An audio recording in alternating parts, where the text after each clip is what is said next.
Il-kandidatu Sindku Nazzjonalista ta' San Ġiljan, Albert Buttigieg, tefa' nomina tiegħu għal by-election biex jimtela s-siġġu li tbattal fl-10 distrett elettorali bil-mewt tad-deputat Robert Arrigo. Effettivament dan ifisser li nagħlqet il-possibilità li ssir co-option biex dak is-siġġu jimtela mill-Viċi Kap tal-Partit Nazzjonalista, Alex Perixxi-Kalaxxoni.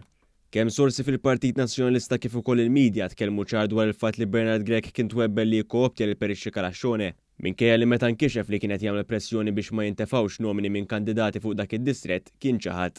It-tfigħ tan-nomina minn Buttigieg qed jiġi interpretat minn bosta fil-Partit Nazzjonalista bħala sfida diretta lejn il-kap. Fil-fatt din il-kwistjoni f'dawn l-aħħar jiem ħolqot tensjoni kbira f'tal-pjetà.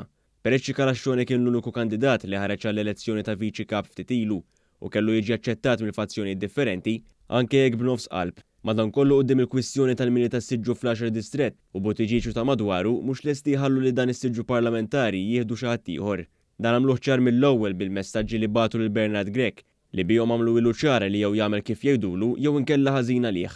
Fuq kollox fakruh li kienu huma li jagħmluh kap tal-Partit Nazzjonalista wara li għaxtu minn nofs lil Adrian Dalija. Aktar kmieni din is-sena Albert Buttigieg kellu problemi ma' tmexxija nazzjonalista wara li l-menta pubblikament li l-partit kien warbu għal kollox waqt il-kampanja elettorali. Buttigieg kien sostna li ras kbira fil-Partit Nazzjonalista kienet wedet lil kuntrattur ewlieni b'interess kbir f'San Ġiljan li kienu se jalqulu ħalqu għax kienet jitkellem kontra ċerti proġetti fil-lokalità tiegħu ta' San Ġiljan. F'kumment li kiteb fuq il-paġna tiegħu fuq Facebook, Albert Buttigieg kiteb li tefa' nomina b'rispett lejn il-proċess demokratiku u ċ-ċittadini fl-10 distrett.